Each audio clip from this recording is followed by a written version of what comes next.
Food Service Power Plant Network. Yo, friends, it's Monday night. It's time where we get together. We're a fifth of the way through our week. We got the ball moving. We're building momentum, and this is the time where we sit back, we put it all aside for an hour, and we sit down with an industry friend and an industry leader. And we sit and we hear some of their story, and we pick their brain, and we learn, and we take notes, and we study, and we ask questions. Tonight, we've got Zena Dater from Market Source on. And when I announced this conversation tonight, the amount of enthusiasm in the group from friends of Zena over the years was overwhelming and so fun. I think we're going to have a blast tonight. Every time I talk to Zena, she's a customer of mine too. I can't help but get off the phone laughing more or more excited or greater energy in some capacity in my life. And that's a gift when people can give you that, when simply in a conversation, you feel a little bit lighter, a little bit more hopeful. You have a little bit more joy. It's not an easy thing to cultivate. And Zena's one of those people that has it. So we're going to get to hear some of her story and spend an hour with her tonight. It's going to be awesome. A couple of things and nuggets for you. One, I would encourage you to, if you have a pen and paper, take some notes. There'll be things in Zena's story that you need to hear. I don't know what they are. She's lived an awesome career so far and still rocking and rolling and crushing it. She was the 2008 FE&S DSR of the year. So for anyone who aspires to have that in their life, and that's their story, that experience, we're going to talk about that and give you some, she's going to tell about that. And you can create some visualizations in your own mind for if you want to make that happen in your own life. So take some notes. There'll be things that you need. Next, if you go to StreamYard/Facebook, you can just type in your name. And that way, if you bring up notes like this, you might have a note and we'll bring it up just like that duck right there. Then we'll be able to see who you are. Otherwise, I'll be doing my best looking on my phone to see who's making comments because we want to honor everyone watching and friends of Zena. So don't forget, this will be up on YouTube probably weekend because I leave early tomorrow morning for a trip. But so that if anyone wants to forward this on or you want to listen to it after the fact, etc., we're going to make it available there. So let's go find our Food Service Power Plant Network. Zena! Hello, how are you? I'm great. How are you? I am fabulous, fabulous. I bet you are. You know, it's so true, Zena. Every time I get to talk to you, I get excited because I sort of know, generally speaking, that I'm going to have a bigger smile on my face at the end of the conversation than I did before I called you. And that is something that, like, as someone who, when I get to call you, like, I feel like it's a gift to me. And I don't think I'm the only one you do that for. Well, thank you. I appreciate that. You made me smile too. Oh, good. Well, we're doing it together. Well, I love it. I love it. David Maxwell's in the house. David, yo, brother. It's good to see you, my friend. Let me go find us. David is unbelievable. David, by the way, we got to get you on here. You are a power plant of a human being, and we need you on here. So I'm glad you're here. David, what's up? Okay, Zena. So for those who, there's a lot of people watching who know you. Oh, look who else is here. Boom. Tom Stritch is in the house. Tom Stritch here. Zena helps everyone. Wow. I love that you guys are buddies. So for those who don't know your story, there's a lot of people watching who do, but there's people who don't.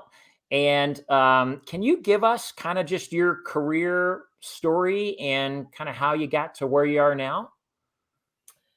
Well, I started in the restaurant industry. So actually, I was the best car hop in the Skates that you have ever seen. Oh, yeah? And then I graduated into waiting tables and bussing tables and working the kitchen and managing restaurants. And then at 16, I managed a pizza restaurant.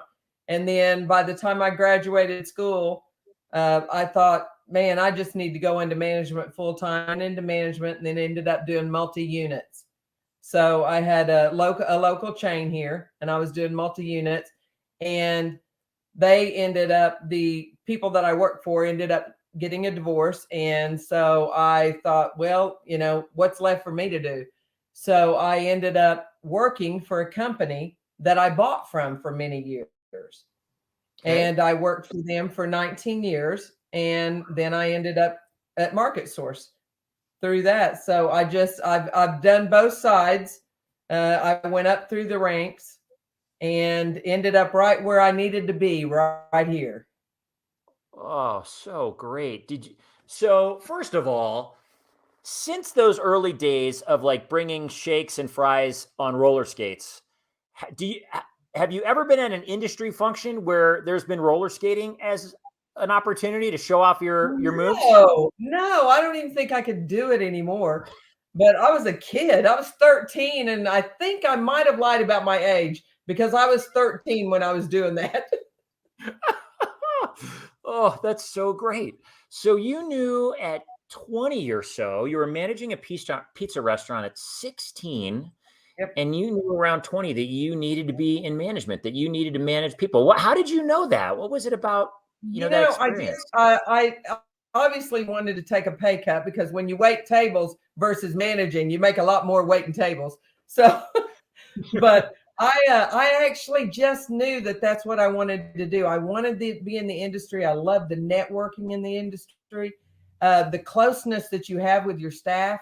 Uh, I ended up with a company that was really good, and they put me on a training team, and I was able to train trainers how to train, and I was able to train managers, and so every time I looked back on it, I was able to see the what I had accomplished helping them and what they had accomplished. I mean, I had kids that, was a host or a hostess or a wait tables that next thing you know, they're, a police officer or they're FBI agents or something. And I know that at some point, maybe I gave them just a little bit towards their career goals. So I just really I enjoyed it so much when I was in the restaurant business. And as I got to be more in it, I was in multi units, and then you got to travel around and you had 300 employees instead of 30 employees, and enjoyed that. Loved every minute of it, and probably would have stayed into it. But I just thought, maybe there's something else for me to do. I knew I could never get out of the industry because I loved the industry. So, what better way to get out of the restaurant business is to jump into the dealership business? Yeah. I didn't have any Oh, idea what I was getting into, by the way. I don't think many do when we get in. We don't necessarily know those roles, the dealer, rep, like really what's involved in a lot of that stuff. Oh, yes. Okay, real quick, we've got, who's this? This is Marsha Lee. Marsha, what's up? It is great to see you. Jim Monet is in the house. Yo, Jim. Yes. This is awesome. Love Look at this. Jim. Heck yeah, Jim's the man. Roz Graham. Hi, Roz.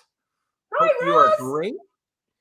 Who's this? Oh, another Monet. Danny Monet's in the house. Zena's passion for the industry is so contagious. Danny, I would echo that. Thank you.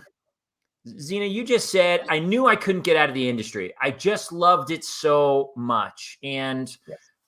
there's something that when someone's passionate about something, to Danny's point, it's contagious. Someone once told me that sales is simply a transfer of enthusiasm. And Oh, your good. enthusiasm for something and transferring that to a client or whatever that is. But your passion for food service is contagious. What is it about food service that you fell in love with and remain in love with? I think it was the relationships. It was the partnerships. I mean, when you've been in the restaurant industry, then of course, every day is a different goal, and every day at the end of the day, you breathe and you really see the fruits of your labor all day. You see the numbers, there's satisfied customers, and the dealership is different. It really isn't. So at the end of the day, I kind of evaluate everything I've done throughout the day and wonder if I've made a difference in anything that I've done. If I've made a difference in their jobs. I don't take orders. I actually am a partner with them. I mean, I see every bit of their success. I watch their success. I influence their success. I put money on their bottom line by offering things. And I'm able to do that because I was in the other side of it. I wear several hats. And that's what I tell the sales force that we have. Wear several hats. If you have not been in the restaurant industry, it's really hard to really feel their pain. And feel their enjoyment. I mean, every time I know that I've serviced them with a piece of equipment or a new item, I know that I'm putting more money on their bottom line. And let me tell you, that's what it's all about. They got to make money. I love your point that you've been in their shoes. You know what matters to them. You know what partnership feels like because you've been on that end of it. Real quick, Ross says Zena's passion for her customers is above and beyond. Thank you. I love it. Todd Strader's in the house with Winco. Todd, what's up, brother? Our buddy Dwayne down at Crane. Hey, Zena and Jason, Mrs. Food Service herself. Listen up, all. You'll truly learn something tonight. Yo, Dwayne. And who's great. This one? Oh, this is Kenny Bizoski. Kenny, there is a loyalty unlike any in any other industry. Zena, keep influencing success. Keep wearing those hats. Yes. I love it. Zena walks in their shoes and sees through their eyes. It's, I heard a comment years ago, and it was to the tune of, it was a little bit in a deeper level, but it said you can only go as deep with someone as you've been yourself. So let's say it's someone who's going through something hard. It's really, you can only really walk with them in it and make it relatable if you've walked through really hard things as well. You know how hard things can be. You've walked that path, you've walked that journey, and there's a comfort that's afforded to the person that's struggling today. And I think the same is true the way you describe it, Zena. When you've walked in their shoes, you know how hard it is to do that job, to be profitable, to be successful. I mean, you understand the significant role that you play as a dealer in making them successful. Yeah, I do. I really do. When I talk about them getting a new product or a new piece of equipment, sometimes talking in their language helps them decide. Like for instance, of course, remember, I'm a little old school. I mean, we didn't have all the fancy technology that they have now as far as doing food costs and labor and all these things. I mean, mine was on a ledger, and it was, here's your food cost when you cost out an enchilada dinner, or here's what you're doing to get your labor for the week, and here's your sales, and here's your break even point, and all those things. I'm able to talk their language a little more, whether they're old school or whether they're young, 21 years old, they still understand labor and food costs and all those things, and controllables and non-controllables. So speaking their language helps them feel more comfortable about buying from me. I'm not there to just sell them an item. I'm there to become a long-term partner with them, and they have to succeed or I won't. So I love it, Zena. We talk a lot about here about the power of living in a big story. And, you live in a small story. I'm just selling them equipment and then I'm moving on. It's not super inspiring. There's not a lot of energy created by living in a small story. But the story that you're describing, the role that you play, is a really significant one. The way you see your interactions, that long-term partnership, and making sure that they're successful. Because if they're not, then you're not. I think it's contagious, I think, remains the right word, per Danny's comment. In the last 18 months, we've all experienced a lot of unique, unfamiliar times. First, there were things kind of shutting down and people not buying as much, and then it kind of roared back. And now supply chain stuff, and there's a whole new set of challenges. Talk about the skills that you found most important in leading your team through sort of these unpredictable times. When it first happened, when the pandemic happened, of course, there was an awful lot of restaurants shut down. I mean, I didn't have an order in 3 weeks in restaurants, which of course scares you to death. Mm-hmm. And we as a team got together and said, what are we going to do to keep this open? Because we were an essential business, and we really had a lot of other customers other than restaurants that we thought, this is where we need to channel our energy. And so that's what we did. We channeled our energy into convenience stores, into different things that were moving and going, and yep. Really it probably saved us, but we didn't have to lay anyone off. We were still open 8 to 5, Monday through Friday. We kept busy. We did double inventories. We cleaned our warehouse. We organized everything. And we knew that it was going to end eventually and that we were going to come out on top. And so as a team, we pulled together and just made it work. I mean, and it did. And then all of a sudden, everything opened up again. And of course, right now, we're all selling machines. We're not delivering machines, but we're selling machines. and it, yeah. But what we did learn is to be sure and be diverse. Don't put all your eggs in one basket, because those that did, I'm sure, are coming around now going, we should have done this, or we should have done that. But we did that. We did exactly what we should have done as a team. And we came out on top. We came out on top, and we came out a lot stronger because of it. Oh, Zena, I love it. I love that, when there were no orders, for 3 weeks, you figured out ways to diversify, other places to go. You cleaned up, you fixed up, you organized so that when it came back, you were ready to handle this new wave. And, I love that you're saying we came out on top. I think that's awesome. Would you say on this end of things, your team is stronger after the fact? You all are closer together? Absolutely. I mean, you had to pull together. I mean, being someone that's extremely driven and passionate the way I am about orders, about making sure all of a sudden to have 45 days without an order, boy, you got to dig deep. You got to dig real deep to keep happy. So, but we just thought, you know what, let's use this time wisely. We reorganized so many things, and we were probably a couple of weeks away from what are we going to do now? Yeah. Type.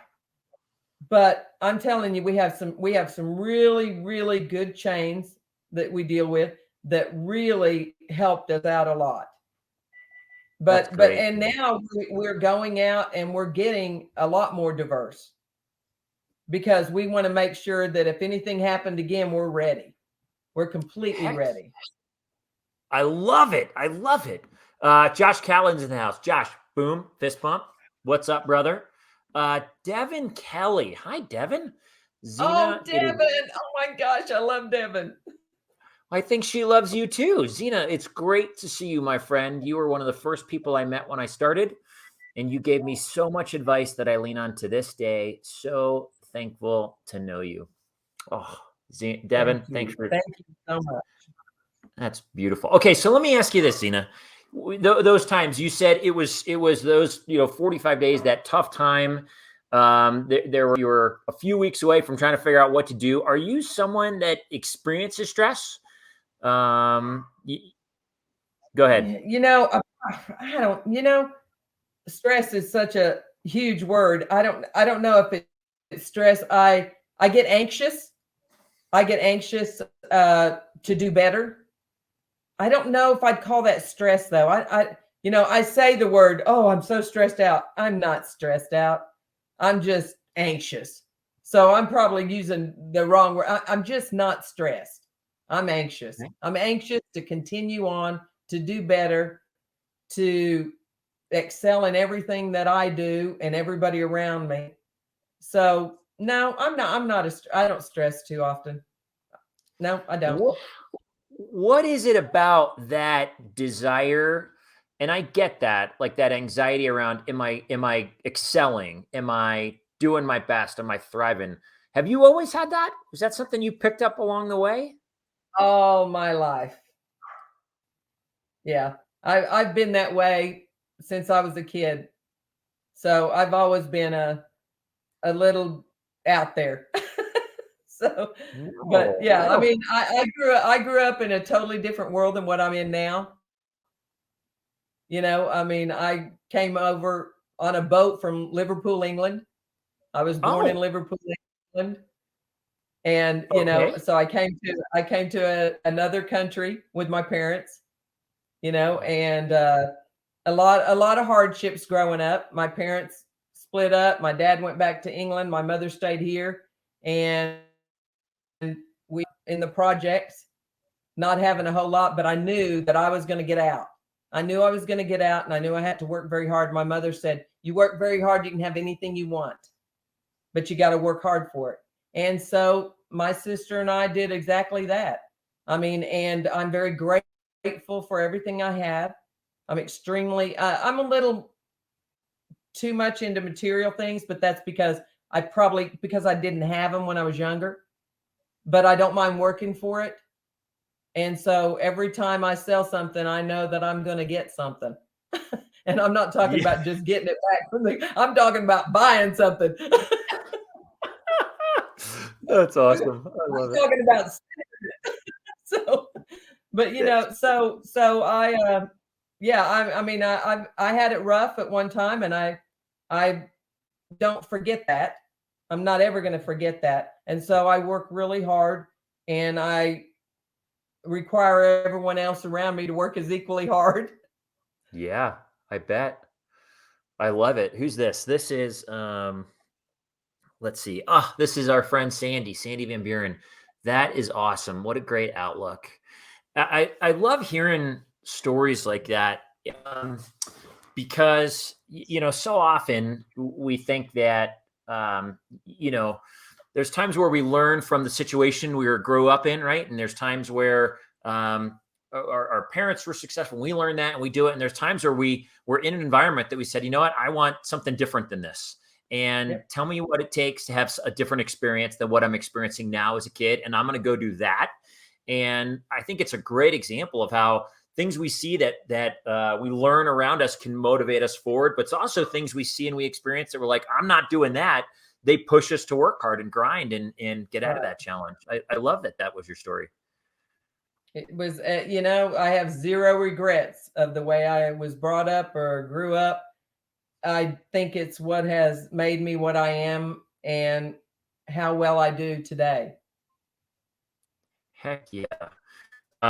Tina, thanks for sharing that. I love it. Um, are you okay over the years from the time when you first became a dealer and today as a dealer?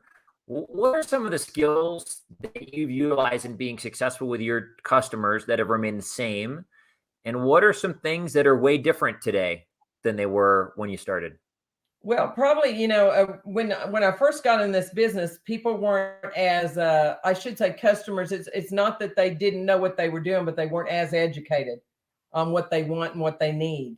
They're Yeah, very educated now. So at that time, it was more I had to have the knowledge, and I really had to guide them in a direction that I felt like they needed to go in, and they felt like they needed to go in. Now it seems like they know what direction. A lot of them know what direction they're going in. The internet has allowed them to become more educated, and so I just need to give them the real deep down stuff that they need. They already know.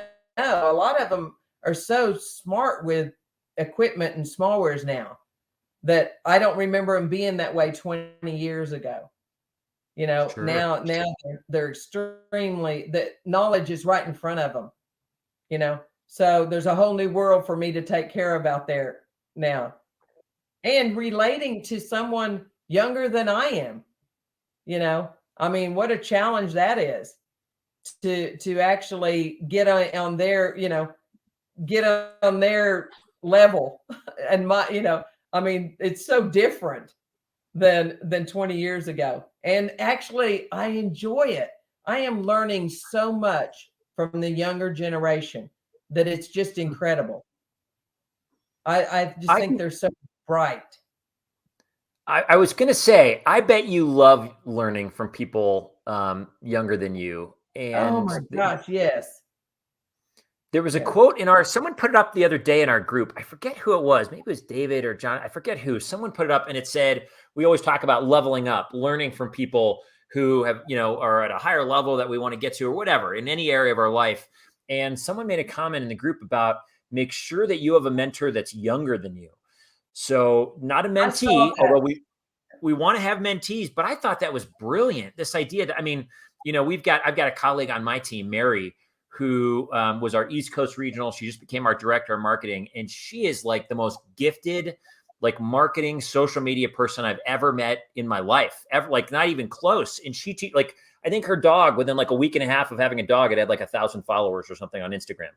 And so like, she is like so talented, and she teaches me stuff all the time. I mean, particularly in that big world, and knowing how social media works to grow business and grow your network and relationships. I think it's huge. Yeah, I think that's great, and I do love social media and the way that the younger generation. You know, when I first got on Facebook or one of those, it was because I wanted to track my kids and figure out what they were doing in the world. You know, I wanted to be a part of their world. And then what I realized is that it was a huge part of my world. You know, and I think that you can use social media any way you want to. I only on a personal and business level. I mean, there's probably 90% of the people on my Facebook page are people that I work with, and I'm talking about my customers. But it makes it so much easier when I walk in and they know everything about my family, you know, and I'm very careful about what I put on there because, you know, when I search for a new employee, I check Facebook and LinkedIn and everywhere else and make sure that they're acting properly. So, but yeah, I think that, and I've learned a lot of that from the younger people that I work with that are really involved in it. But yeah, and that's good that you've got someone like that. Oh, they're all around. So many people younger than me. I mean, my daughter teaches me how to do things on my phone, for crying out loud, and she's 13. I don't know how she learns this stuff, but you know, she's teaching me so many things. This is Alyssa with Excel Niska. Yo, Alyssa. Alyssa says, I love that you've chosen to learn from the younger generations. You know, absolutely. I think for folks that, you know, those of us, I've been in the industry. Well, I haven't been in the industry that long, 13 years, but I've been working in a professional career for 22 or so. This idea that as I get older, I don't need to learn from people younger. You know, I've got wisdom, I have experience. They should be learning from me. Baloney. You know, hopefully there's things that I can offer to people, and Zena's certainly doing that as well. But I mean, always opportunities to learn from people older or younger, etc. Way to go, Mary. Heck yeah. Mary's one of my favorites. In those moments when you are, you're fun, you're high energy, you laugh a lot. I'm sure you don't always wake up smiling and roses and everything's wonderful. In those moments where you feel discouraged, do you have a go-to? Anything in your world that you're like, you know what, these are a couple of things that I do to pick me up? Well, number one, I have the most amazing family and husband. And so that's my good pick me up. I have great kids. I have great grandkids. Not great grandkids. I have great kids. Not great grandkids. Awesome grandkids. You've got awesome grandkids. But I have amazing husband, and I have a lot of good support. And I tell you, if I am at work and feeling down, I get in my car and I go do a cold call. There is nothing better to pick you up than going doing a cold call with somebody you've never met, and you go in there and you preach your story and you tell them all about where you're working and what you do and the best, and that you do it the best in the state of Oklahoma. And, you know, you provide everything. And it's such a sales pitch, but it's from my heart. And I walk out of there. All I have to do is do that a couple of times a day, and I'm up. I'm ready to go. Zena, that is amazing. I love it. Oh my gosh. No one's ever given us that answer before. And I think it's my gosh. If you haven't cold called, you haven't lived. It's great. I wanted to hit back on that in a minute. Tom, our buddy Tom, says Zena always invests in her most important asset, herself. Always committed to self-education. I think that's a great point, Tom. You know, we're our most important asset, and investing in us looks like learning, growing, studying, asking questions of everyone around us to figure out, what do you know that I need to learn? There's something in you that you're gifted at that you know that I need to learn. So tell me what it is. And then you get to learn stories from people, and then you get to hear more, and then people get to talk about themselves, which they love to do. And Tom, I think that's a great way to say that. Thank you, Tom. Okay, so you mentioned you go in and you're preaching and you're bringing it from the heart, your story. Yep. I think there's real power there because you're not just going in and you're not just giving a pitch and you're not just saying you're pouring out your heart. You said, I mean, Yep. it's evident that what you do. I mean, you believe and you bleed this stuff. You live and die this stuff and believe in your mission and what you're offering. I do. And I think if you don't go in with that type of an attitude, you're probably not going to be successful. That's what I mean by don't be an order taker. You have to provide something for them. You anybody can take an order, but not anybody can become a partner with them. And letting them hear you. I mean, that word alone changes everything. I Partner. want them to be around 10 years, 20 years, 30. I don't want to sell you something right now. I want to sell you something that you're going to have for years to come and that you're going to remember where you bought it. And I'm going to continue to be your partner. And every time you win, I win. And so you go in there with that attitude and you believe it. I mean, if you don't believe it, don't go in there. If you don't believe you can make a difference, then it's a waste of their time and yours because they're very busy. So I don't want to encroach on what they're doing unless I can provide something for them.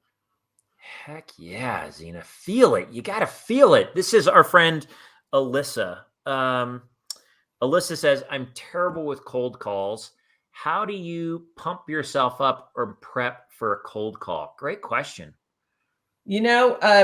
Two things. Now, it depends. There's two different types of cold calls to me. There's a cold call where I know nothing about the business. I've just driven by and I see that something's going up and I go in and I take a catalog and a business card and I talk to the construction guy that's actually building the building.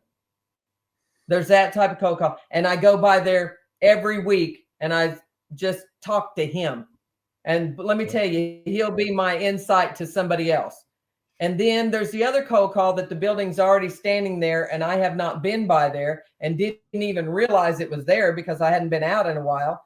And then I see it. And so I do a little research on this company and I look it up and I find out where their home base is and find out a little bit about them, about what drives them, what kind of market they touch. And so do your homework first and then go in and talk to them and find out what pushes their button. And also a lot of times I just walk in and, say hello and don't say anything about selling to them.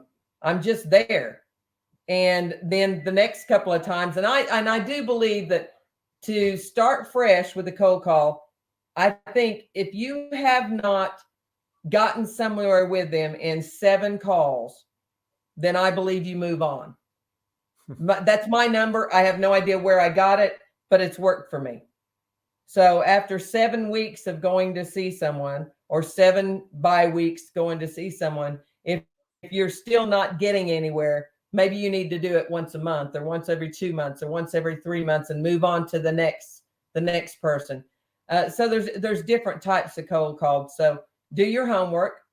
That's the big thing. Do your homework on who you're calling on, and then get them at the ground floor. Get the guy that's building the building on your side, because he can talk you up just as easy as anyone else. And by the time that place gets ready to open, if they haven't already got their package completely done, because a lot of times chains have. So the first one you may not get. Don't be discouraged by the first one. You'll get the second one. And it's a lot easier to do the second one because then you have something to look at. So, to me, I don't get discouraged with cold calls if they say no forever. There's a time I'll be there. The right time will come and they'll call me. Heck yes. Oh, Zena, you are preaching. This, I think, is Roz. I'm calling Zena when I need to pick me up. She's a motivator. Absolutely. This is our friend Sandy Van Buren. You are a consultant. You invest in their business and success, the true meaning of a partner. You're not selling, you're helping them grow. I love it. Thank you. I agree. That's great. That's good. Tom, yes, what Andy said. Who's this one? Let's see. This is our friend Marcia. With the industry as it is today, how are you helping coaching your clients and also your equipment / smaller vendors? How are you being you and continuing to be successful? I'm guessing she's talking about a lot of the challenges with the industry as it is today and supply chain challenges, and things aren't going to come in quite when we hoped, and et cetera, et cetera. Costs are going to go up. How are you helping clients in your team? I think the biggest thing that I stress to everyone, including and myself, and it's hard sometimes, is number one, you've got to be honest with these customers. Absolutely, honesty is the best way to go. They're not stupid. They know what's going on. The media has done a great job of letting everybody know what the supply chain's what's happening. The one thing that you do have to do that people aren't sticking with specs like they used to as much, because a chain can't stick with a spec if he can't get it. Mm-hmm. So a lot of times you're spending a lot more time talking to different vendors and finding out who has what and when they can ship it. So one 6-burner stove could take 10 phone calls now or 10 emails. So you're becoming much more of a salesperson. The way I feel about it is I am actually gaining so much knowledge of, because you get fixed on a certain brand. You get fixed on a certain brand, especially if you have, I have a chain that's 90 something stores. They're stuck on what they use. Yeah. I have another chain that's 644 stores. They want exactly what they want. Well, you know what? If you're not going to get it, I got to give them some options. So I am working very hard to provide options for them. And at some point, you just have to say, I'm sorry, I cannot get that, but hey, guess I can get you this, or I will do my best to get you this. Or, I share with them emails about lead times. So it's not me. If it's 20 weeks for a 6-burner, they need to know that, and just be honest with them on everything you do. Because I do believe, and I have not had one customer angry with me over lead times, because I tell them the truth. I don't sugarcoat it, but I don't make promises. I've probably said more, I can't guarantee it, but I'll do my best to get it to you, than I've ever done in my life. Right. And the thing is, because of my history with these people, they know I mean it. I can't guarantee it, but I'll do my best. That's all I can do. I appreciate your words. Yeah. I appreciate your words to be honest. There are so many people that say, we'll make it happen, thinking that they're going to lose an order if they don't fib a little bit, and to try to keep a customer in. And then if they have to give them terrible news at the last minute, what a bummer experience, and the customer's frustrated. They can't be successful, and you've severed or, created damage in a relationship. So it seems like, obviously building trust, those moments where people trust your words, that they are, you're going to do what you say, or if you're not going to promise anything, you can't promise. That builds trust over time, and it affords you that opportunity to be honest now, and for them to understand and trust you. Yeah. They do understand. Like I said, the media has done a great job of letting them know what's going on and provide. But our jobs as salespeople has become very hard, simply because you do have to do a lot of research now. Yeah. You do have to see who can get it here the quickest. And you do have to let them know about surcharges and this and that, and if they're going to ever go away, or if you're ever going to get it, Control what you can control. Honesty is the best policy, and setting realistic expectations. That's our friend Alyssa. Absolutely. This is our buddy Taz from Arkansas. Yo, Taz. Much love right back to you, brother. Okay. So for any aspiring people who have on their vision board to be the DSR of the year, it's a huge honor in our industry. What the FE&S magazine, the monthly DSR, and then they choose an annual one. I just read through the article. I think Gordon just won with Edward Don, and it's a big honor. And you won that honor in 2008. Yeah, that makes me feel old. By the way, 2008 was a long time ago. No. But let me tell you, for anybody out there that's a DSR, man, talk about a high. There is nothing like it. I feel so sad that it didn't get experienced last year because of COVID. Because let me tell you, when you're in that room, first thing they do, Jason, is they put you in a room and that you're with the January through December. I was Miss October, by the way. So, but you go. Yeah, I kind of like saying that. Miss October, I love it. Do you have a sash that goes? Yeah, I do have a sash actually. But yeah, and then you go in this room and you're with all this industry that, I mean, there were people that had been in this industry 50 years, 40 years, 30 years, 20 years. These people, oh my gosh, the amount of years and knowledge that was in the room. And I thought, there is no way in hell I will win this, because these people were amazing. I mean, I was listening to them and I was thinking, it's not going to happen. And then you go into this big room with 400, 500 people, and you're sitting at a table and there's very influential people with you. And the head sponsors are sitting with you. And I was with 3 other couples. And I thought, okay, one of us at this table must be going to win. And I'm thinking, I just don't know. I don't know how it could be me, because this guy's been in it 40 years and this guy's been in it 30 years. And I thought, well, I probably better, it was like the Academy Awards. I probably better write an acceptance speech just in case. So I write it on a napkin, right? And I think, and I'm nervous. I didn't have a drink because I was scared if I won, I might slur my speech at all and be drunk. So I didn't have a drink. I drank water. And so you're just waiting. And then all of a sudden it happens.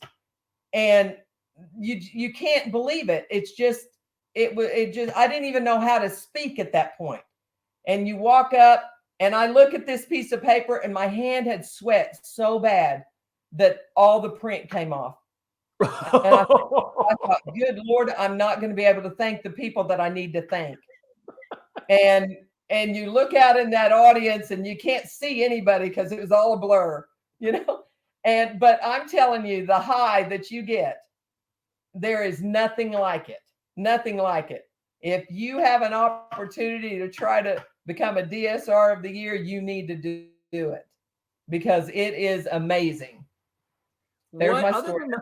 Other than the high and that really neat experience, did it change anything for you? I got a lot of job offers. I bet you did. I got a lot of job offers right after that, because they also tell your sales. So it's like, whoa. So, which was nice, because it does make you feel really nice. But the other thing is, it gives you some confidence that you're doing things right, that people are recognizing what you do, and so, yeah, I mean, it definitely changes you. There's no doubt. And it's a very, very big motivator, because good Lord, I can't let anybody down. Sure. I've got to keep going.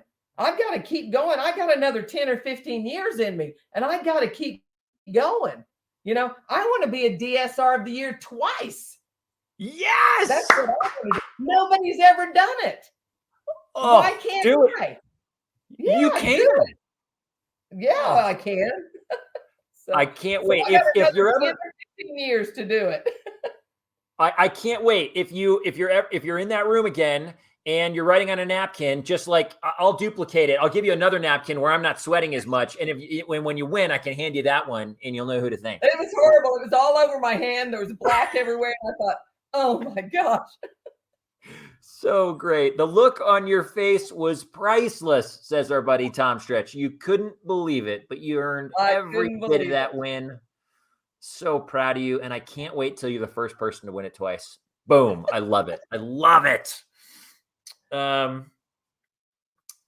Tell me about you're really involved in the Oklahoma Restaurant Association. Very much. Yeah, I see posts about it and you volunteer there. I think you're on the board, right? Is that right? I am. I've been on the board for 20 plus years. Holy So, smokes. and I was the chairman of the Allied Committee, anybody that actually sells to the restaurant industry, for many, many years. And then I moved to being the chairman of our convention, our yearly convention we do. And I did that for 4 years. And then I just recently stepped down and now I'm co-chair to move someone else in that spot. You need to get new blood every once in a while. I'm very, very active. I did the golf tournament today. You know, I was there at 6 o'clock this morning and did the golf tournament until around 4. So Nice. I get very, very involved. I fight for the restaurants that I take care of. And my job in that boardroom is to do everything I can do to help the restaurateurs. That's what I'm supposed to do. And so that when I say I don't want, I'm never going to be just a salesperson. I have got to invest in these people so that they succeed. And so every time we have a vote, every time we go to the legislator, every time we, donate to the PAC fund and all this stuff, we have to do what's right for the restaurateurs. And as an allied member, that's what you should get involved with anything you do. I do a yearly chef cook-off that is 12 local chefs, and we put them with 12 local students, and they go through the entire Top Chef type thing. And each time a chef moves up in the competition, so does the student. The student, about 90 something percent of them the student has ended up working for the chef that won. Wow. So it's become a mentor program. I've done that for 23 years now. I've been in charge of that. And I do that with the Oklahoma Restaurant Association, which of course they do a ton of work on it. And the prize money's $3,000. They get bragging rights. They get a big trophy. And it is near and dear to my heart because I don't think chefs are recognized enough. And the competition is very, very tough. But those are the things that you do. And during the pandemic, the Restaurant Association really got involved of sending out emails every day and things like that. And as a salesperson, my job is to encourage all these poor restaurants that were suffering. Mm-hmm. And whether they were a customer of mine or not, I don't care. I have to encourage them to succeed. So get on social media, encourage the ones that aren't buying from you just as much as you do the ones that are buying from you. And it's all going to come back to you. It's all going to come back to you. But the association has allowed me to do that. And so, yeah, it's very near and dear to me. Volunteering is very near and dear. You know what's just so evident is, I mean, you just love this industry and the people in it. I mean, like you said, whether they're your customers or not, our job is to love on them, encourage them, help them believe they can as much as they can, because being in the restaurant industry isn't the easiest of things. And it isn't. And people invest a lot of resources, a lot of their money to oftentimes fulfill a dream. Really, right. I feel like it's what opening a restaurant is, and so I love your heart. Heart plays a huge role, I think, in our ability to influence the people in our world, like in our industry, and gain new customers. And it's clear in what you do, you bring heart into everything, Zena. Thank you. I hope I do. I tell you, there's some things that we do that everybody should do. I mean, I do a benefit for a victims impact fund with the association, and it's that's what I was doing today. I sell mulligans, and the money goes to a victim impact fund. And so if anybody through the DA's office is injured through our industry while they are on the clock, then we are able to supplement their income for a while, or their wives if something happens to them. And that money goes to them through the DA's office. So it's not just anybody. You have to, you have to be a injured or a violent crime or something.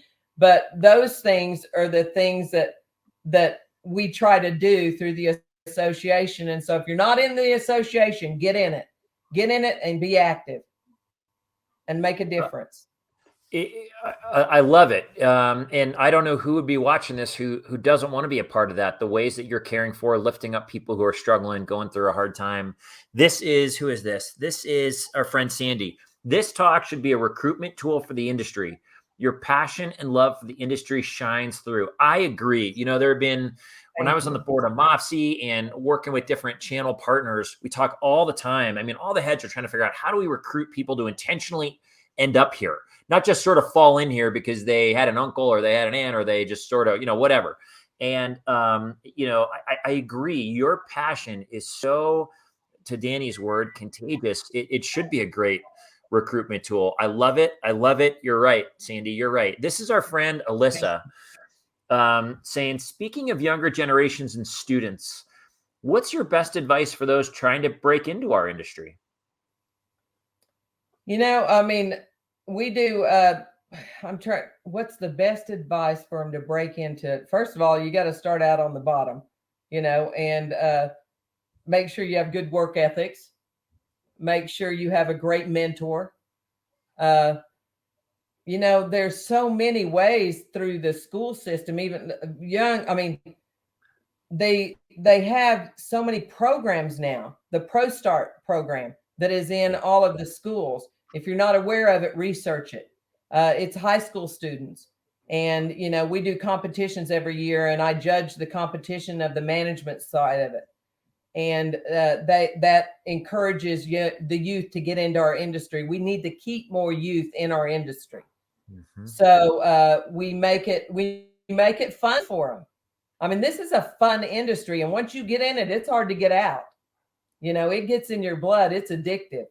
So my advice is just to speak to the younger generation. And, at one point I went up to OSU to one of their, I guess it was a recruitment, and it was all about restaurants were trying to recruit people. And I thought, you know what, you go through culinary school and you want to be in the restaurant industry, and you find out, my God, that's 90 hours a week. I can't have a family. My kids don't know who I am. I can't be a homeroom mother. And then all of a sudden you go, you know what, but I love the industry. Well, you know what, get in my industry. You're still in it. Get in my industry. See what my industry's like. You'll love it. You'll love it. So do a lot of that. Go and speak to the youth about what we do and what an impact we have on the restaurant industry. Don't sell yourself short. We're a big part of it. A big part of it. So I would say, talk to them.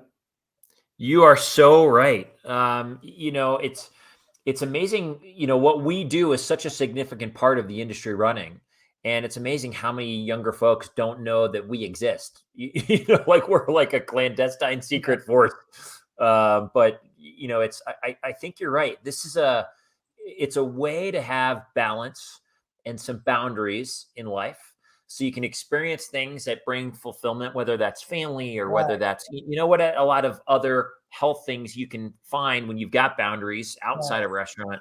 And particularly for people in the restaurants right now, I think that's a great place to be recruiting.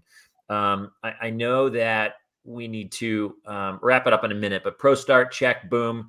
Okay, there's a whole bunch. We're going to have you on later again, because there's so many questions we didn't get to, because so many people had great questions and it was awesome. And this is just beyond fun, Zena. I'm like so excited right now. Let's just end with this one. After you win your second FE&S Dealer of the Year award, and and you're like, I'm good. Like, I'm going to go play with those grandbabies, and whenever that day comes, 15 years, 20 years down the road, what do you hope your legacy is? If you could choose it now, call your shot. What do you hope they say about what you offered? Probably that I was a good partner, that I was a good mom, I was a good wife, I was a good coworker. Uh, I was honest. I worked very, very hard, helped provide for my family, and hopefully help provide a lot of people a lot of jobs. So I don't know. I don't know what they'd put on my tombstone. Just she's kind of funny, quirky, funny, you know. They're going to put, she won two. That's And right. there you go. It's two. Let's go for it. No, Zena, I think, you know, there are things that you've offered this community which are tangible. You know, when you're down, go make cold calls. Study your customers before walking in, going in with knowledge, serving and giving. There's a lot of tangible stuff you offer, but there's an intangible quality to what you bring, something that can't be defined and something that can't be measured. And it's just simply the amount of joy and excitement one gets when being around you for our industry. And it's hard. I mean, I dare find a person that would hear this or watch this and not think, oh my good Lord, I want to end up doing that. Because you love what you do so much. And that fire that you light in others, think about it like a little match, right? Like you've got a big match inside and there's other people with little matches they may or may not know. And you're lighting lots of matches around you and people. And, you know, it's a gift, I think, what you offer, and a great mentor and a great friend, Tom Stritch says, in addition to all the other accolades that might be on your tombstone. Carrie says hi. Carrie says hi, Zena. Hi, I love it. Who's this? This is Rusty Gilmore. Zena always includes everyone in her success. What a great thing to be able to have said about you, to pull people in. Good. I'm glad. I enjoy what I do. I enjoy helping others. So if anybody on this wants any help with getting involved with your association, getting involved with your health department, things like that, call me. I'm a phone call away. I love it. I think I think you would be great in a lot of bigger picture advertising and marketing that our industry does, whether it be for service, whether it be for recruitment, whether it be helping people, the industry get through the challenging time that is. Being around someone like you, I think helps people feel, you know what, we're going to make it, because Zena's making it. And she's still finding ways to love and encourage and serve her clients and have fun. And so if I want to be tied to that, because I can too. I want to read to you from a couple of people, a couple of your friends. You're going to make me cry. You're going to make me cry. I don't make anyone cry. If you cry, that's on you. But chances are that I will cry. So I might make me cry. This is just what happens. Okay. A couple friends reached out and said, just the legacy that you've left in their lives. How about that? Marty Monet. Oh. I thought about Marty because you watched the one with Marty and I, and you kept commenting on him and what you'd learned and his investment, you know, and so I reached out to Marty, and he wrote this he was in New England vacationing with his wife, and he sent me something. He was great. I first met Zena about 25 years ago when I was in the rep business, and was not very diligent about spending time in Oklahoma. I went into the dealership where Zena was working. I introduced myself, and after a few minutes, she told me that she was busy and had to get back to preparing for a big tabletop presentation the next day. I convinced her that I would go home, round up a complete set of samples, and be back in the morning in time for her presentation. I made it back in time, and as promised, Zena presented my samples. I'm fond of saying relationships, good or bad, are built on trust. She trusted me to return, and I trusted her to present our product. We got the business, and a great relationship was born. Years later, during a transition point in her career, I had the opportunity to have lunch with Zena and worked really hard at trying to convince her to come work for Trimark. Folks that know Zena know that she's passionate about a lot of things. Her husband, Steve, her daughters and grandkids, and not far behind, her her commitment to Oklahoma in general and Oklahoma City in particular. I couldn't convince her to come work for us because she was committed to working for an OKC dealer, but I respected her tremendously for her passion and her decision. I remember the first time I saw a Market Source truck at a new restaurant installation in the Dallas area. I wasn't thrilled, but I had to smile a little knowing that my good friend was also a formidable competitor. I love him. What a great guy. Our Great buddy guy. Chuck Day. Oh my gosh. I know. Oh, I love Chuck Day. Who doesn't love Chuck Day? It's hard not to love Chuck Day. We got to get Chuck on. Oh, yeah. She is a native Liverpudlian, born in Liverpool. Yes, from Liverpool. Liverpudlian. There we go. Well done, Chuck. Born in Liverpool, England. She was waiting tables when this handsome guy in the oil business, Steve Dater, swept her off her feet. She was the 2008 DSR of the Year for FE&S magazine, always ready to thunder up for an OKC Thunder basketball game. Yes. She can do it all from the layout and the design to slapping on a hard hat and overseeing an installation. Her small wares pallets at the job sites are something to behold. Typically 15 pallets of everything.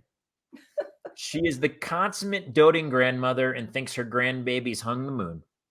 Yep. She's a Toby Keith and a Boomer Sooner junkie who tailgates with the best of them and screams Boomer Sooner at the top of her lungs. I have no idea what that means. You'll have to teach me.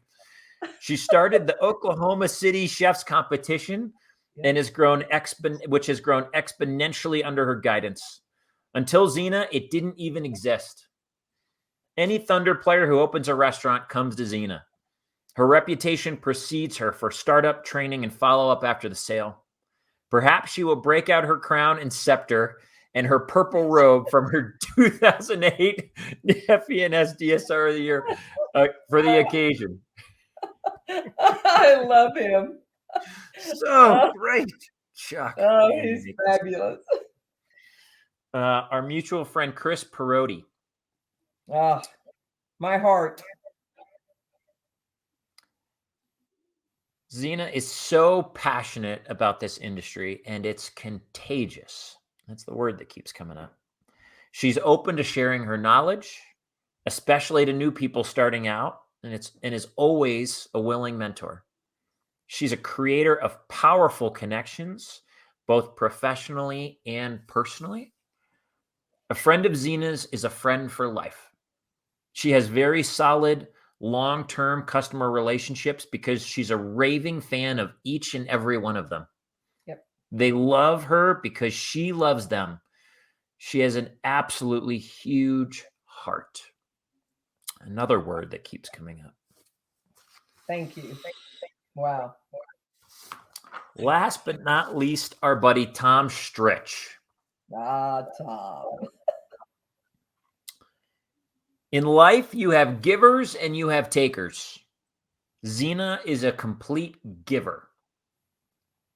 She is someone who gives 50 times more of herself than she will ever ask of anyone in return. One of my favorite things that Zena gives so freely is her smile. It's infectious. It's contagious. I don't care what kind of mood you may be in, but when you see that smile, it puts one on your face also. Zena takes 100% personal responsibility for the care of her customers. When you become a customer of Zena's, you might become a work marriage partner of hers as well. She will work endlessly to ensure your complete satisfaction, days, nights, weekends. It really doesn't matter. And Steve Dater, as good as Zena is, and she is great, she would not be who she is without the support of the most loving and supportive husband ever.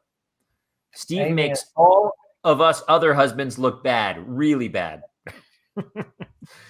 Sending monster bouquets of flowers to her while she's traveling on the last day of a conference just to let her know that he can't wait to see her. Hey, Steve, what's wrong with just a text, man? You're killing us, he says. A little known Zena secret. If you have really good wine, She would prefer to drink it outside in 110 degrees versus in a nicely air-conditioned building. And then there's a lot of exclamation marks and asterisks right there. True story. Oh, I love it. I can't wait to hear it. Zena is who every young DSR coming into our industry should be striving to emulate. Zena, I am proud and grateful to call you my friend. Oh, I love you, Tom. I love you much. I'm really glad we met through all this. And I'm glad we're a customer. And, Zena, what you've done for this industry is again, lots of tangibles and things you've done, but you make people feel a certain way. You give people a hope. You give people an excitement. You cause people to believe in something really big. You said earlier, I will never be just a whatever, just a salesperson, just an order taker. You're a partner. You're a encourager. You're all of these things. And if I think Tom's right there, and not just every young DSR should be striving to emulate these characteristics, but every one of us in the industry should try to tap into a little bit of that passion that you have and learn from it and pick your brain on it and try to cultivate that in our own lives. So from me, having only known you for quite a short time, let me say thank you for being all those things to the industry. Thank you. Boy, wow. This sure makes you feel good. It's only second to the DSR of the Year thing. We'll pump you up. We'll give you confidence. Oh, that's right. What amazing testaments. Keep those close. Who's this? This is Marsha. This is awesome to have so many people in the industry speak so highly. We could all be so lucky to be known as highly and thought of as often as Zena has. A true blessing. I would agree with you, Marsha. Thank you. Thank you very much. Tonight, for all of our friends watching, I hope you got a lot of notes. Inevitably, there were parts of what Zena shared, so many, I don't even know where to tee it up, but so many things she shared that were just simply inspiring. And that I think it's hard to not walk away feeling a little bit more in love with what we do and the roles we get to play and the people we get to serve.